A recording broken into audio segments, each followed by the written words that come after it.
here we have mediumship with Jesus, or mediumship and Jesus. The source of the studies that we use, of course, we use the Medium's book a lot. We mentioned the Medium's book a lot here today. And was that me? Yeah. Yeah, it was really good. So it couldn't have been any different that we would have chosen also the gospel according to Spiritism when we deal with the aspect of the path of enlightenment, the aspect of charity, and the aspect of healing as is proposed in the final study for today. We use the book In the Realms of Mediumship, which is an amazing book, which was also noted here today, so we thank you for that, and the Genesis Miracles and Predictions according to Spiritism. So what we saw here today on all of the 6 presentations is that our entire seminar seemed to have approached mediumship with Kardec. And we can't help but feel an incredible gratitude for the presence of Allan Kardec in the codification of the Spiritist books, bringing us solid material to be able to study, reason, bring logic into a lot of what was exposed here today. And so we are going to finalize it, still in correlation with everything that was studied here, mediumship with Jesus. What do we learn in mediumship and Spiritism with Allan Kardec? What were some of the things that were discussed here today? Crick, crick, crick. There's crickets. We learn about mediumship without mysticism. Luis Lima, as I like to call him, Luis Lima, brought a lot of regarding the laws. The analysis of the communications was discussed here. We saw a lot that everything that was discussed from the very beginning, where we talk about the mediums, where we talk about the need to study, where we talk about the need to perfect ourselves, where we talk about the need to love and educate ourselves, we find that everything is based on moral principles. But one of the things that we must and we will focus on as one of the vital principles of mediumship, as explained in Spiritism, is that we are to give freely what we receive for free. Aulus, in the book, In the Realms of Mediumship, will give us an amazing definition of what Jesus truly expects from us as mediums. Whether we are those mediums that have developed the faculty where we are able to channel through writing, through seeing, hearing, or whether we are those who offer support in a mediumistic meeting, one of the things that we cannot deviate from is that this is a gift that was given to us for free. The Gospel according to Spiritism will say that we have received a free gift from God, that of being the interpreters of the spirits for the instruction of humankind, to show them the pathway to be good and to lead them to faith, and not to sell them words that do not belong to them, because they are not the product of their personal perception or conception, research, or personal labor. God wills for the light to reach everybody. Now, when we see this explanation of this gift that was freely given to us, where there is an invitation was also talked about here today, for us to be participants as being the interpreters of the high order spirits, to be able to instruct, to be able to be listeners, as Rosanna mentioned here, to be able to offer words of consolation and faith in a future life, to be able to participate in the process where the spirit is awaiting for a reincarnation and filling them up with courage and strength. We can't help but wonder and see how many people who are endowed with this mediumistic faculty know just how wonderful of a tool they have in their hands for the betterment of their soul. And we see here, as we continue, that some of the principles were indeed noted. We talked about the aspect of thought, how we radiate, They're like little antennas. Who am I connecting with? What efforts am I making to be in tune with the good spirits? We talked about the law of affinity, reciprocity, and the influence of spirits, obsession. Obsession, we talked a little bit here in the study, but the perispirit. And we find that during the 2 Q&As, I know that many people had many questions. And Marcelo finalized it very well, saying that the invitation continues for us to be able to pick up the Medium's book and continue studying. Livia Trevisani mentioned, we finished the Medium's book, we begin it again.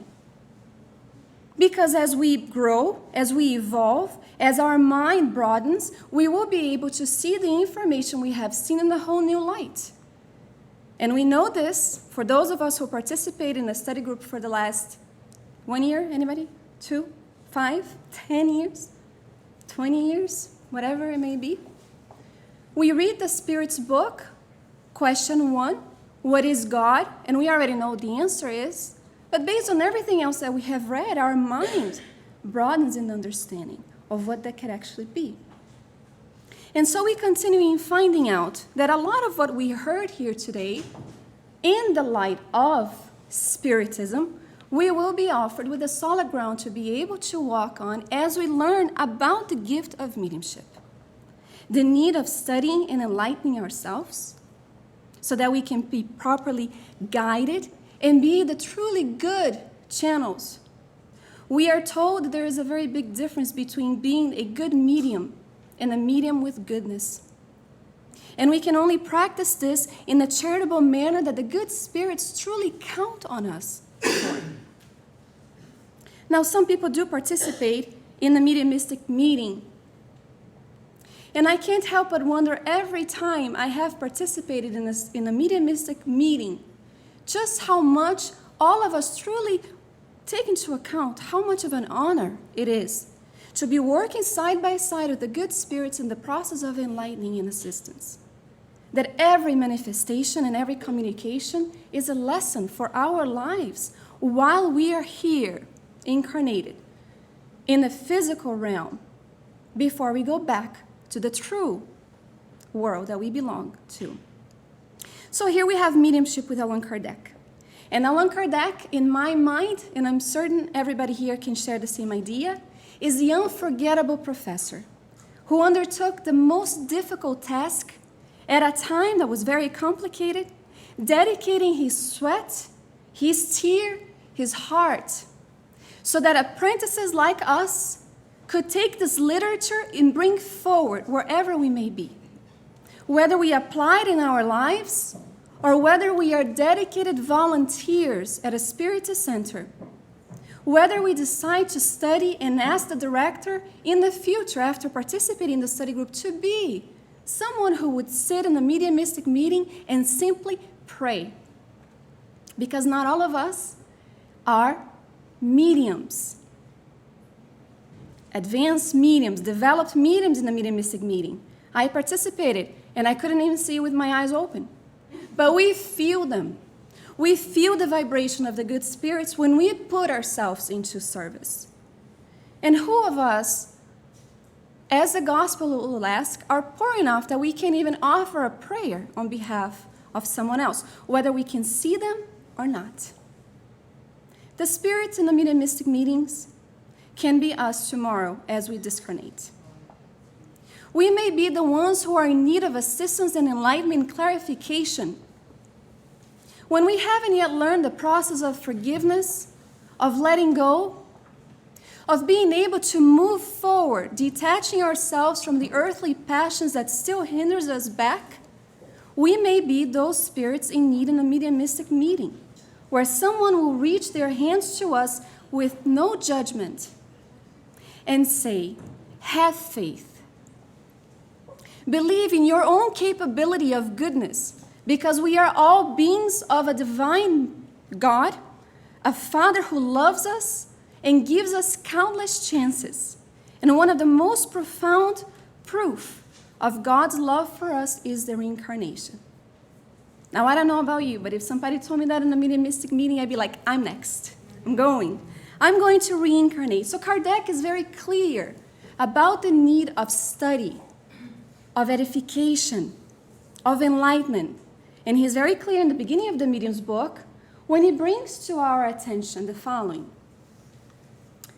Whomever wishes to seriously delve into the subject of mediumship, this is in the Medium's book, we recommend the Spirit's book be read first, because it contains fundamental principles without which it may be difficult to understand some parts of this work.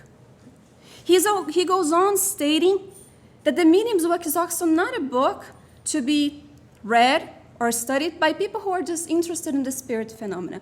No, it's a lot more than that. Much like it happened to him when he saw the turning tables and he realized, based on reason, that there had to be an intelligent force behind what was going on.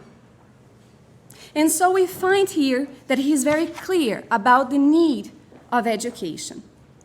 We couldn't expect anything else from our professor than stating something like this. What part of the Spirit's book, Teresa, Marcelo, Livia, a lot of people here can't answer. What part of the Spirit's book prepares us for the Medium's book? There are 4 books in the Medium's book. What part is it that deals with the world of the Spirit and the spirit world? Part 2. It's the second book of the Spirit's codification. So he tells us that we must first read the Spirit's book to be able to understand a lot of the principles that he would bring us in the Medium's book.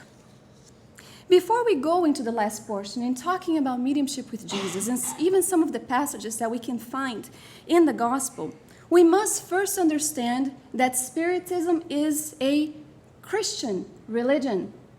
Who agrees? Yeah, good. You're right. You got it. Who is our role model and guide for humanity that God has offered for us to be able to find and see ourselves in the future? Who was sent? Jesus Christ. So we find that based on moral perfection, as we enlighten and grow and spiritually evolve, we do have a role model and a guide that we can actually try to compare ourselves in. How am I doing? We'll put Jesus beside and see. How would he react? What would he do? And we find him in countless examples in the gospel, in a lot of the mediumistic material that we read from Divaldo Franco, from Francisco Cândido Xavier, where we see him in the flesh, giving us the idea of forgiveness, of compassion, of service, which is what mediumship truly is. And so we will find that Spiritism develops the message brought on from Christ. It teaches nothing contrary to what he taught us. Rather, it explained what was said only in parables for those folks at that time who weren't yet ready to receive what we have in the maturity that we have reached so far. Yes, we have reached the maturity. The Gospel according to Spiritism will complete 150 years next year, and it will be celebrated here in Florida. And it has to be, because it's the Christianity, the revival Christianity here for us.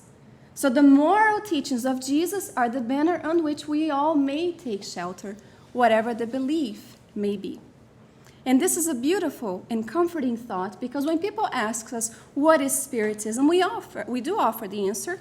Spiritism is philosophy. It is science, but it's also religion. And here we're talking about the moral basis as well. Jesus came to reveal that there is another world where God's justice follows its course. It is this world that he promises to those who observe God's commandments and where the good ones will find their reward.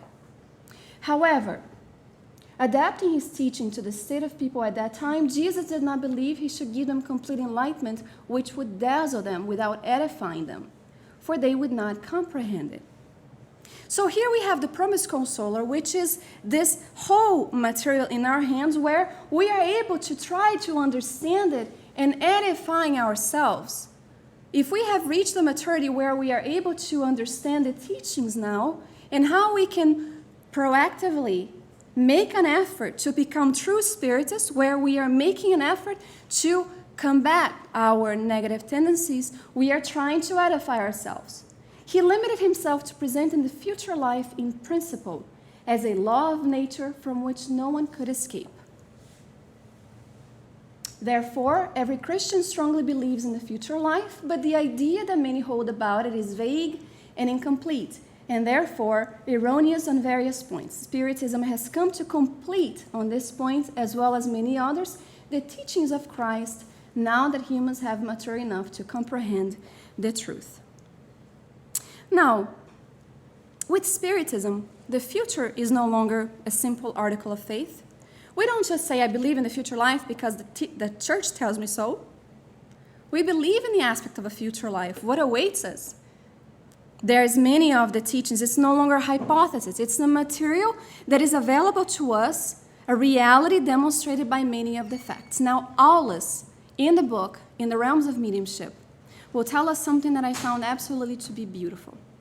He says, symbolically, Spiritism is Jesus returning to the world, inviting us to individual growth through constructive and incessant work.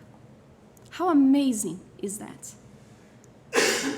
It's as if he's here himself with an invitation. Here's the word invitation being said again, where we are able to grow through the constant and constructive work in benefit of others, at the same time benefiting ourselves. And we see here the beauty of these teachings. So as we go on, as far as mediumship in Jesus is concerned, was Jesus a medium? A lot of people here can't answer. I'll just have a newcomer. Was he a medium? Right? Because if we look at many of the healings that happened and how he was able to cast away demons as it's used in the gospel. I wish they would redo the whole gospel with the good words of Spiritism nowadays, but it's good that we have that work there too for us to compare it. Was he considered to be a powerful healing medium? Okay, you guys can answer now. Yes. Genesis chapter 15, verse 2 will say, no. Nope. Medium is an intermediary, an instrument that discarnate spirits use. So if I'm in the Spiritist Center and I'm in the healing passes, and Missionaries of the Light is very clear that we have the assistance in the Spiritist centers from the high order spirits because we still lack in some quality that they make up for, I am an intermediary that the discarnate spirits are using at that time. It goes further saying that Jesus was a perfect spirit, and we know it, and therefore it's not the intermediary of another spirit. They go on to saying that Christ had no need of assistance because he was the one constantly assisting others. Yes, if he received an outside influx, it could only have been from God. Here's another way of seeing it. So according to the good spirits, Christ was God's medium. And we find the profound relation and connection of Jesus and God when he would say, the Father and I are one. Who doesn't want to get to that state of spirituality where we are able to connect directly with our Father above? But meanwhile, what we can't, because it's a gradual process and nobody here is going to say that we will be able to see some mega transformation in one life, although we can see some pretty powerful one, we are able to start by acting as intermediaries, of being this worker who is trying to grow through the incessant work and service towards everybody else. So let's see here the way that some people may see Jesus as the medium. And here are some examples that were brought in Luke chapter 4, verses 33 through 35, where we see a case of obsession. And I'm going to ask Tom to read it, because it's too quiet today. In the synagogue, there was a man possessed by a demon, an impure spirit. He cried out at the top of his voice, "Go away! What do you want to do with us, Jesus of Nazareth? Have you come to destroy us? I know who you are, the Holy One of God." "Be quiet," Jesus said sternly. "Come out of him." Then the demon threw the man down before them all and came out without injuring him. All the people were amazed and said to each other, "What words these are! With authority and power, he gives orders to impure spirits, and they come out." Thank you so much. So in many passages of the gospel, we will see our divine master's exemplary life, where he was in constant service of all of those people at that time. And so we will see, as they state, the spiritual governor of our world. Here's a politic we should talk about. Jesus, my God, just joking. But the governor of our world, aiding the sick and the afflicted, being able to deal with the spirits directly as in a fraternal dialogue. Do we see that in the mediumistic meetings? We do. And being able to dialogue with them. What is obsession? Here we have the word obsession, and it was brought here before we left. Obsession, according to the Genesis, according to Spiritism, is the persistent action that an evil spirit exerts upon a particular individual. Now, whether the medium gets in tune with that or not, it's going to depend on many factors. But it's necessary that we explain the meaning of obsession as in Spiritism. It may present diverse characteristics. Sometimes it may be a simple mental influence without any perceivable signs, organic, that is. Sometimes it's so profound it disrupts the physical organism. And we can understand this a little bit better, as was explained by our friend Luis in the beginning. And we often see many of the healings performed by Christ because of this, dealing directly with the spirits. Here they put the impure spirits, and of course the words that were used at that time was for that understanding. We can use kind of words, spirits who are ignorant, as ignoring the laws, the divine laws, or unaware of them, because as we enlighten ourselves, we become aware of them. So the book Genesis provides us with a lot of these teachings and some of these passages that are here about this topic, including some of the lessons on why some of these things happen and how we can aid ourselves as well. So I'm not going to bring it to you. I'm going to force you guys to read it.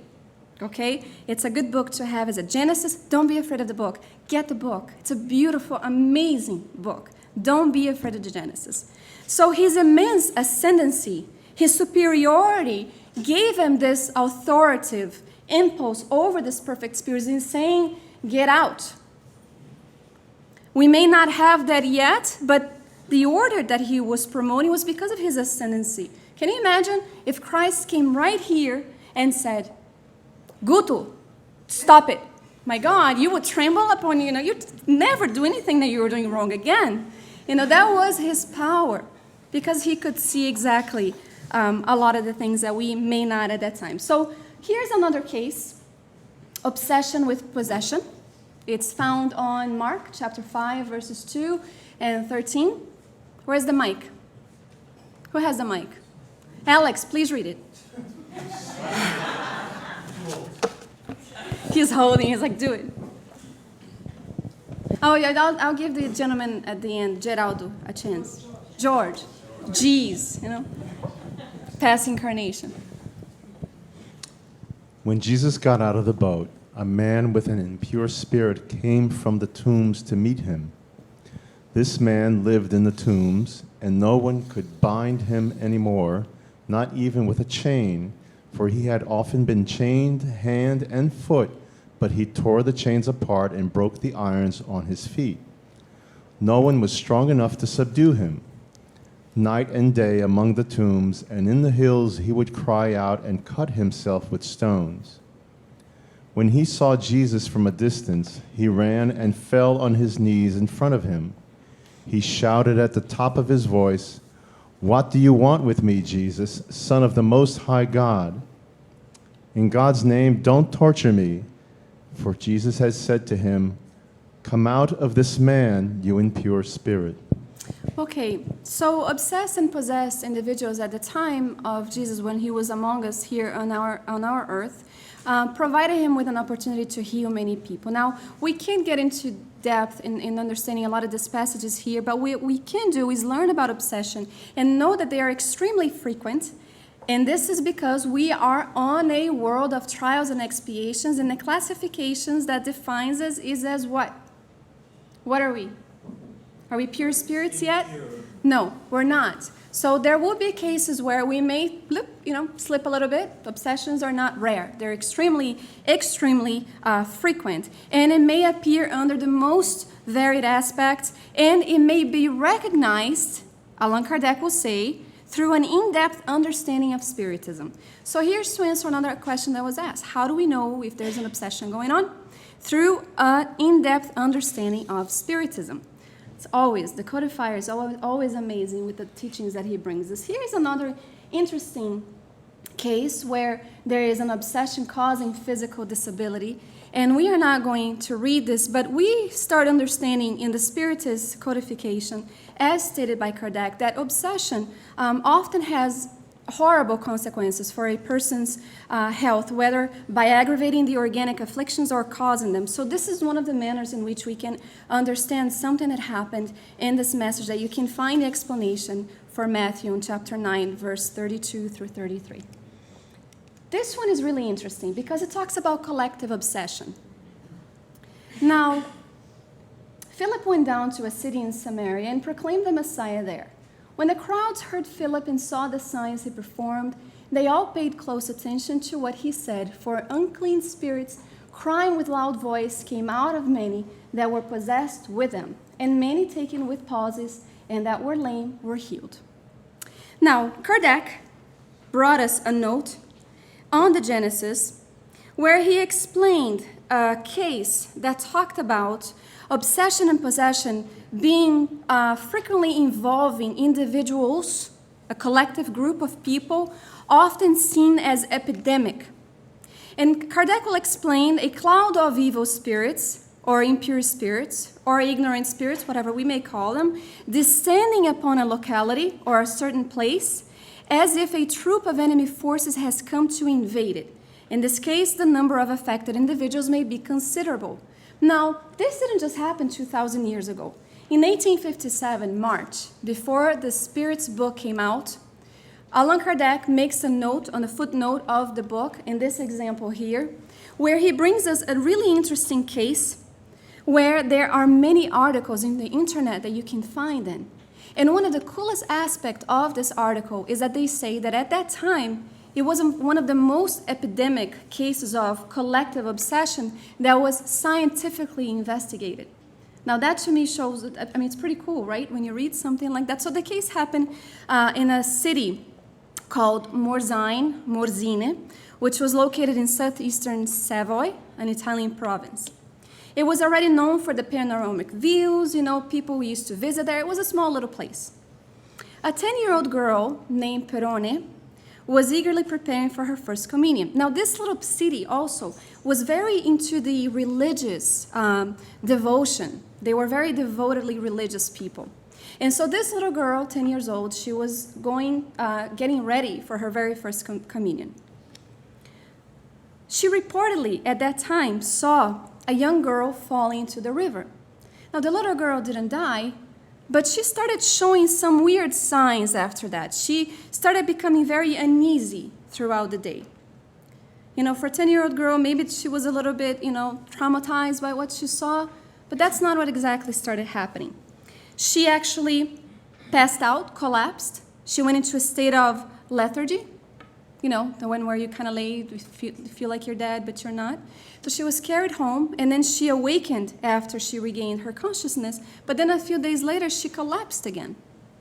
And that started happening with other people, other young kids. They would be having strange fits.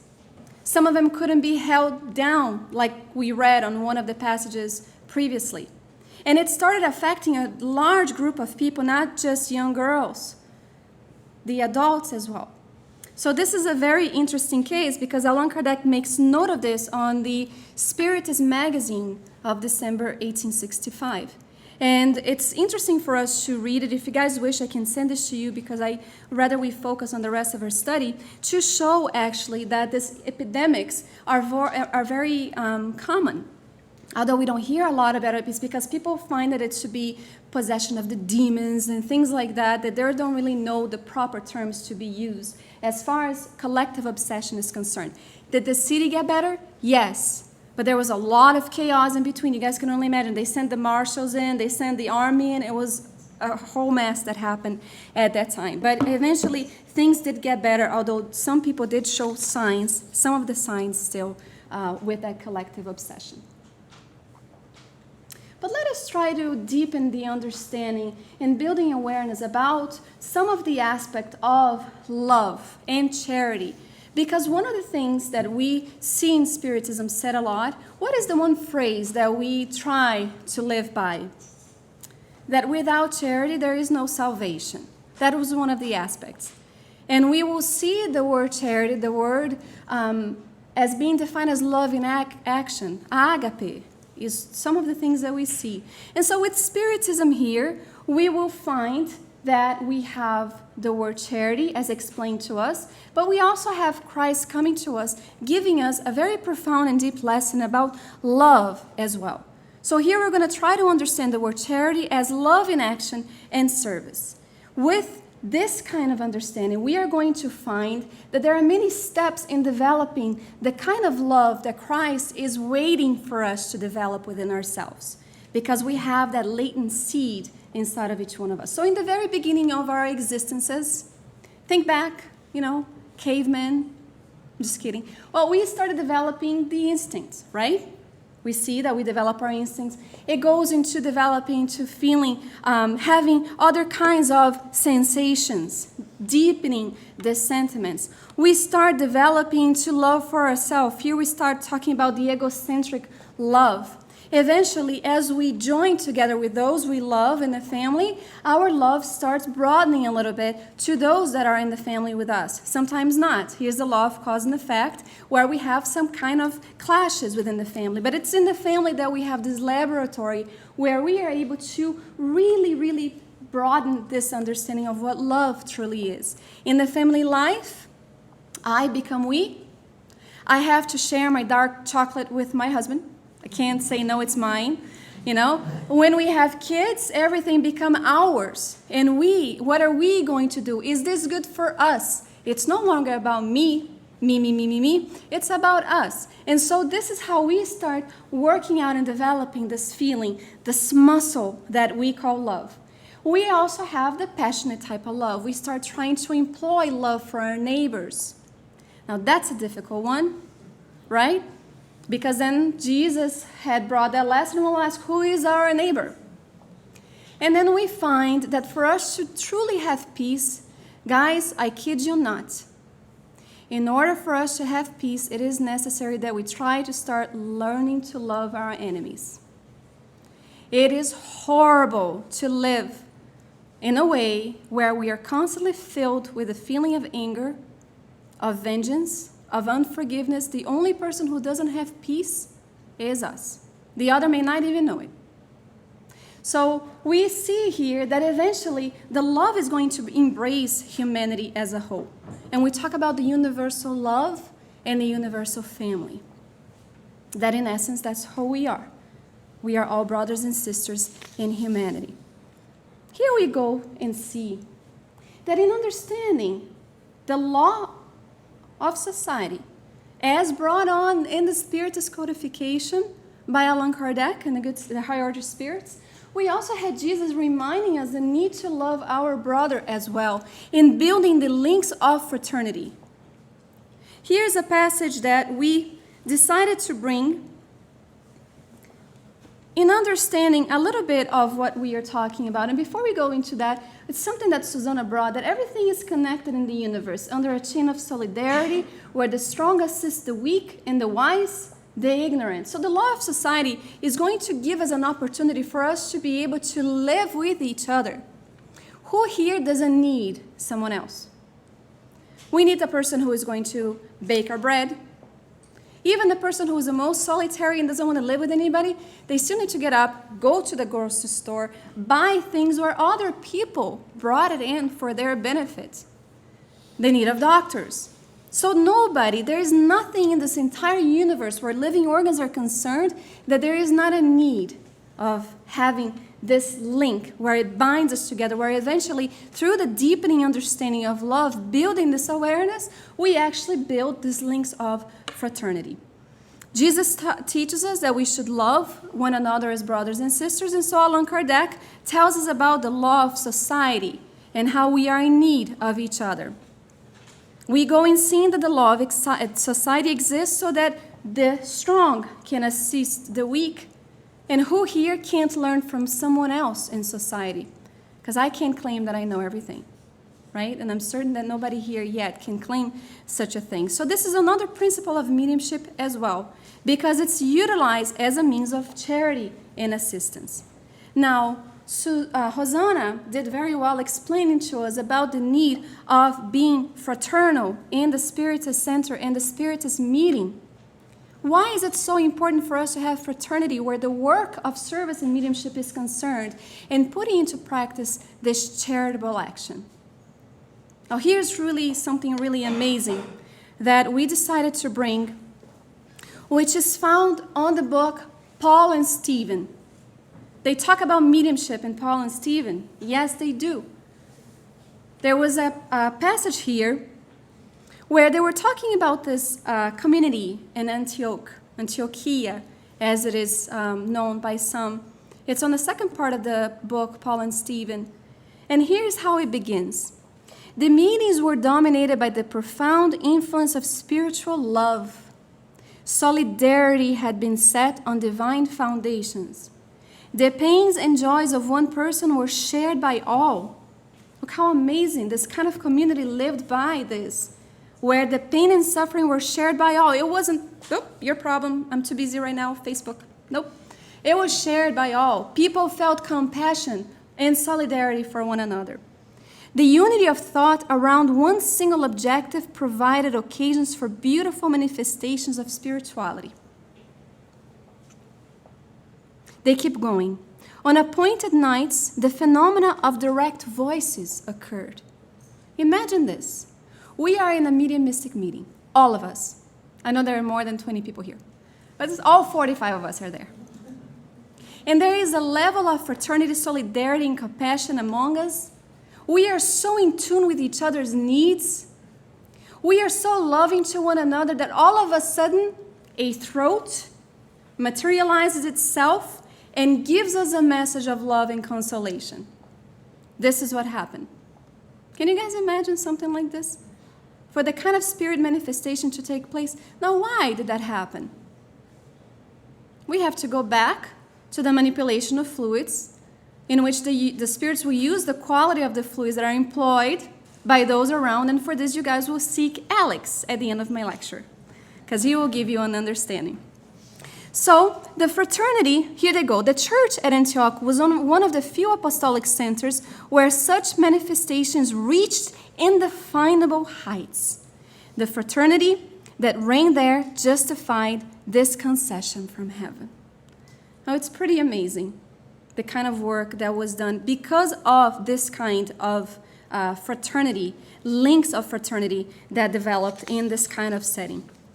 Here, we're going to talk about how Jesus brought us the concept of a loving Father when he was among us. And Kardec will present us with God who is full of mercy.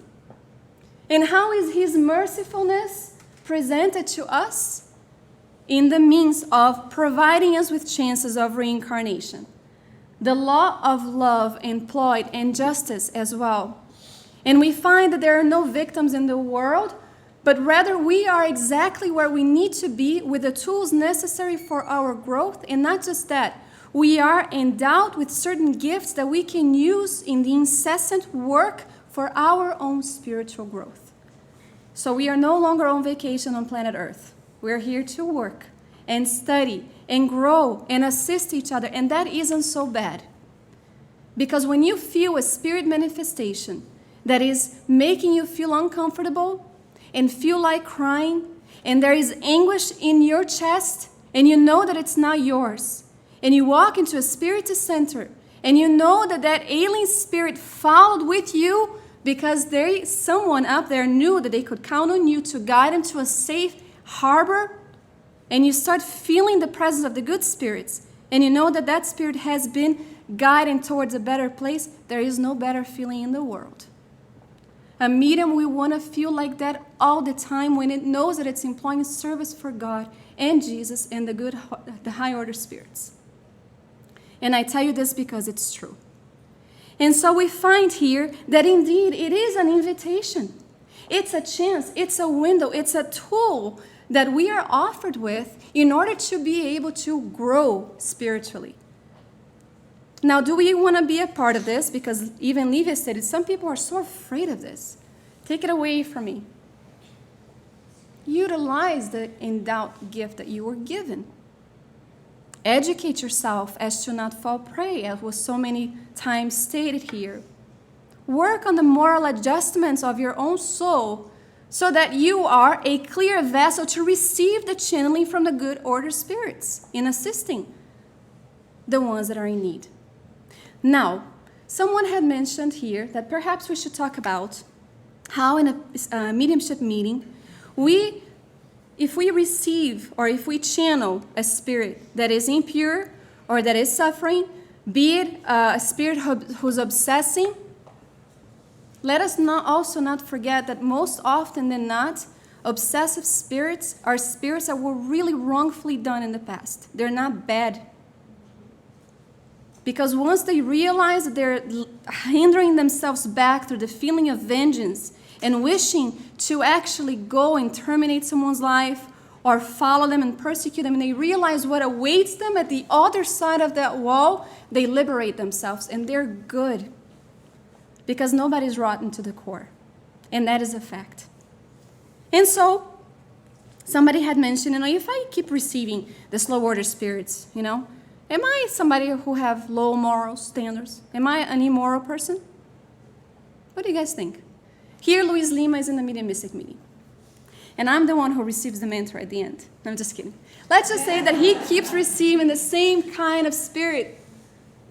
The one who's suffering, the one who's crying, the one who is addicted to the vices that still holds them back and perhaps kill them in the earthly existence. Does that make him a person who doesn't have moral elevation or hasn't reached a certain kind of awareness or understanding of the divine laws? No, it doesn't. It just means that he is a tool that the higher order spirits find that there is a law of reciprocity and affinity in which he is in the flesh, in a dense state of matter, and the good spirits will know that that other spirit will be able to listen to the counselor through him because he's closer than the higher order spirits. He can't hear him. Levi explained this very well. Sometimes when we pray, it's as if there's a blockage and we can't hear the good spirits. It happens to them too. They could be us tomorrow. So they come, and Luis Lima, through his gift, allows the channeling to go through. I dialogue with the spirits because I'm closer to him, and then this spirit is able to assimilate the assistance from the above. Now, whether you guys see the mediumistic meetings as one thing or another, I always like to say that the mediumistic meeting is an ER. We receive there those who are in need to be dry the tears, those who need immediate assistance to the wound where the heart is bleeding, those who have been committed wrongdoings from the past from other beings and just want to be listened to and understood. And after we do the cleanup, where it's an honor to do so, we give them to the divine doctors and they take over because that's what happens.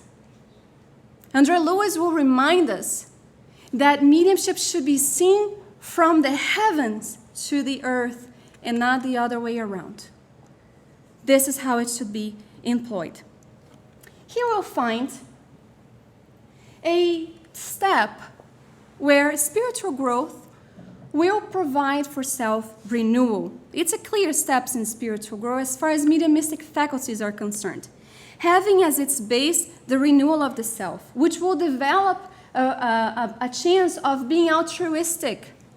The altruistic love, where we employ charity towards others without expecting anything back, forgetting ourselves, because I tell you that even though it's uncomfortable to be able to channel a suffering spirit, when we forget about our needs because we are less in dire need of assistance than they are, we forget ourselves and we give of ourselves, we are benefiting from that situation as well. And not because we do it for that, because it's a fact. And so we will find that this will develop love, fraternity, and charity. Now, Aulus in the book, In the Realms of Mediumship, tells us about this invitation that has been made to those who decide to work with mediumship. And he says, Jesus is waiting for the formation of human messengers, capable of projecting the marvels of his kingdom into the world. To reach this ideal stage, it is crucial for those who have psychic faculties not to dwell simply in communicating with spirits. Here he's bringing to our attention again that this is not something that we should just do for futile information or frivolous or any of the reasons. They must consecrate their energies to the highest expressions of life, seeking the material to pave their own pathway by educating themselves and selflessly serving their neighbor. Communing with the guides of the earth's spiritual progress through books, we enrich ourselves with knowledge and we increase our mental abilities. And continuously sowing the good produces a harvest of sympathy. It is not enough to see, to hear, or channel discarnate spirits in order to become a respectable individual. Every task in order to grow requires works that are dedicated to their own growth.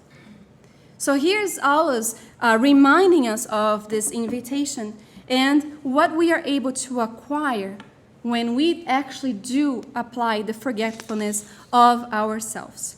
And here's the last piece, Jesus. As far as mediumship and spiritism is concerned, we have the very last puzzle to finalize our entire seminar today, which is our Master Jesus. So mediumship, which is going to be practiced with disinterestedness in the service of truth and love for others.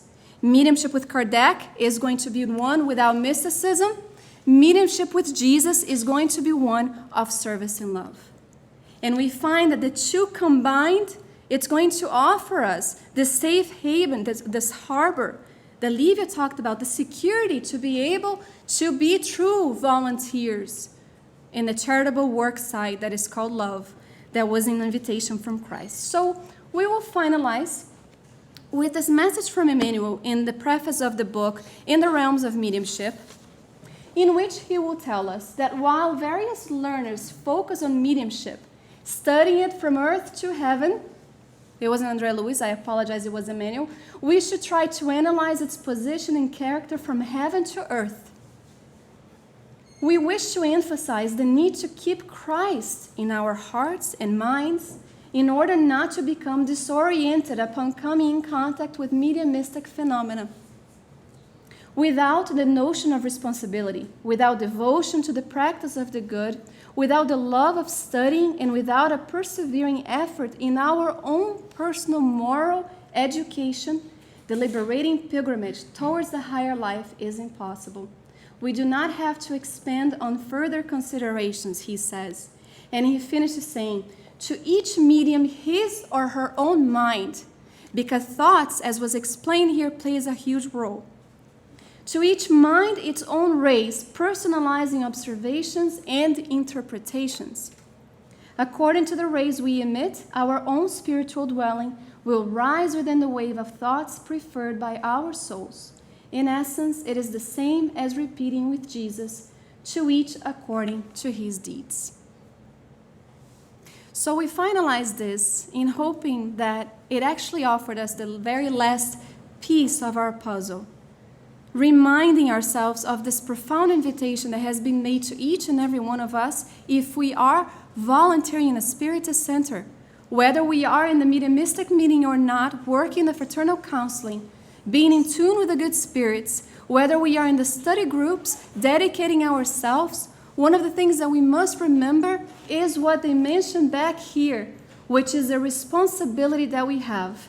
That we also have the need to study and persevering into our own personal moral education as we liberate ourselves from this earthly place and actually ascend to the higher realms of life. So we are not going to open for Q&As, but I just wanted to say thank you so much for your attention throughout the day. I wish to thank, on behalf of the Spiritist Federation of Florida, Alex, Luis, Robert, Heather, Livia, Rosanna, the entire Spiritist Center of Port St. Lucie for opening the doors, not just today, but always, and embracing us every single time we come with this beautiful work that you do, making us truly feel at home. And we can only ask that God and the good spirits keep on blessing and protecting all of you, protecting our Spiritist movement so that we can continue doing this work of dissemination of the Spiritist doctrine, but also encouraging us and guiding us so that we can keep doing the work of personal growth. I'm going to give the word to Marcelo Neto, who is the president of the Spiritist Federation of Florida, so he can finalize and end with our prayer. And we also ask the speakers later not to leave because we're going to do a group picture. Okay? Thank you so much for your attention.